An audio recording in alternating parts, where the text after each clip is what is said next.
Hi guys and girls, and thank you for coming back again today for our third live stream. Now, it has been an incredible pleasure to share with you a bit more about who I am, and I do appreciate all the questions and the comments that I've received after that video.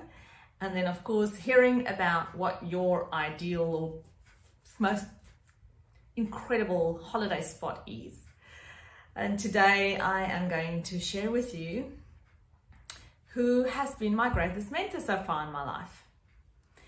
Now, I don't have one single kind of famous business personality or Oprah Winfrey or somebody like that to single out that has been a mentor for me in my life.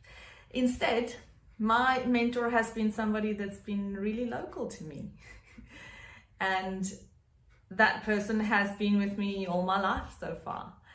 So it's no surprise then to share with you that my dad has been my greatest mentor in my life.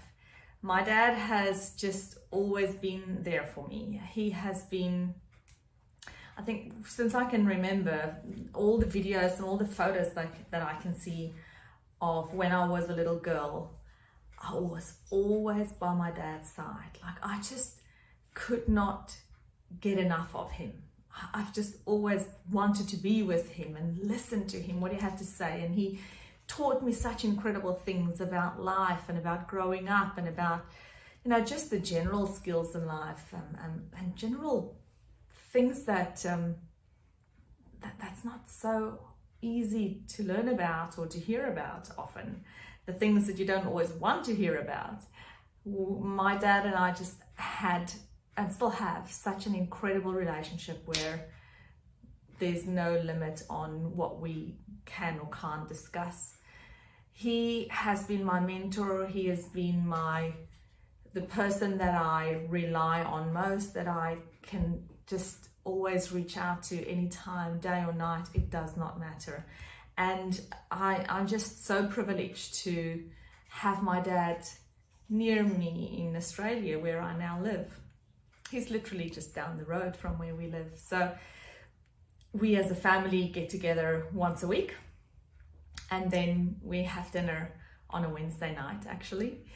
And it's just so incredible to be able to see my parents, even though we all now live on the other side of the world, having moved here from Australia. They in fact moved here first. My mom and my dad moved to Australia first.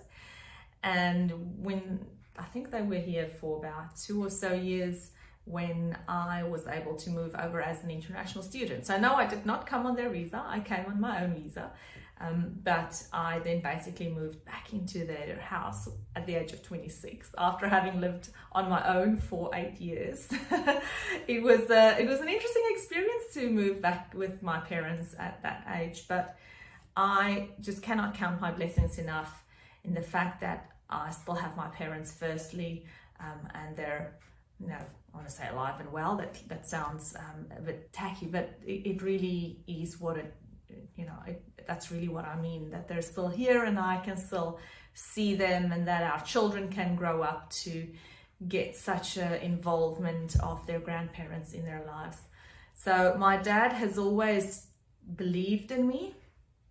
He has given me such great confidence in life about the fact that I can just pursue my dreams, basically. He made me believe that I could achieve things, that the limit is how much I want it to be, I guess. If I just want to put my heart and my soul into something, then I should be able to do that. And he's also been a great he's played a great role, I guess, in forming my independence. At a young age, he has always instilled in me that it's important that I should, as a woman, should be able to stand on my own 2 feet and not be dependent on a man, because sadly we see that way too often, where marriages do not work out and then the woman doesn't have anything to fall back onto. So that was one of the reasons that I certainly set out to study properly and well, and made sure that I could fend for myself if I had to. And one of the other things that my dad also really instilled in me is a love for travel. Now, as I said, they moved to Australia before I came, but as a young child, I do remember us going on holidays I want to say very often, not that often, because my dad worked a lot, but once a year we took a family holiday, and we'd go to really interesting places. We'd explore. We went to Rio de Janeiro, South America. We went to Asia, to Thailand, to Europe. You know, we've just seen so many things. I have been to so many different kinds of islands, the Maldives, Seychelles. Absolutely blessed to have had that experience with my parents. And they also brought me to Australia the first time and introduced me to this amazing country where I now live and obviously call home. Another thing that I do remember as a child being with my dad is that he always took extreme care in explaining things to me. He worked hard. My dad worked extremely late hours and long hours because he wanted to provide for his family in the best way that he could. But when he was home, I had really quality time with my dad. He would explain to me anything in life that I could ask about. He would take the time and the effort, and trying to meticulously, you know, with pen and paper, explain and explain and explain until I guess understood, or until I said I understood. I didn't necessarily always understand, as you don't always do when you're a little child, but because he has such a great way in, I guess, breaking down concepts, and then very lovingly portray and convey his knowledge to anybody else who'd love to listen. He's always keen to help and explain. He used to teach at university. He actually used to be a professor in organic chemistry, and so he has a PhD, and then so he did that first. An interesting fact about my dad, and may I add, he actually finished school when he was 16 years old. So he skipped a year in school because he did so well academically. He just worked really hard. No, he didn't come from a rich family. No, there was no rich background. In fact, he comes from a family where his dad was a farmer, and they were a very middle class, even sometimes really poor family of 8 brothers and sisters, mom and dad with 8 kids. In a regional, or almost a rural area of South Africa in the Orange Free State. And in Vrystaat, if you understand that, grew up in Tweeling. And he just realized very early on that if he wanted to get anywhere in life, he'd have to work really hard, and he worked academically really hard. So he excelled. And as I said, he managed to finish school when he was 16 years old. Then he went to study at university, studied Bachelor of Science, did his honors degree, did his master's degree, and then did his PhD. And he was the youngest, and I think pretty much until this day, I stand to be corrected, but until really recently anyway, he has been the youngest person to get his PhD from the University of Pretoria. And he was also the Dux student at the University of Pretoria.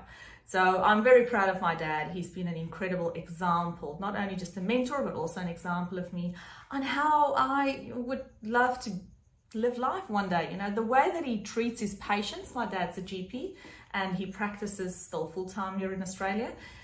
The way he treats his patients, the way he treats other people is with so much love and compassion that I could not do anything other than want to one day be able to think, if I can just be half the person that he was, I want to say the man that he was, since I'm not a man, it sounds a bit strange, but if I can be half the person that he is, then I would just be so thankful in life, because he's an amazing person. So I love my dad to bits, and he has been an incredible input in how my life has changed or formed and transformed, and just so thankful that he brought me to Australia the first time that I could see what it is like, and subsequently they came first, and that allowed me to come as an international student and then stay in Australia. So it allowed me to have freedom and fairness and opportunity in this amazing country. Okay, I think that's enough now of me and my dad.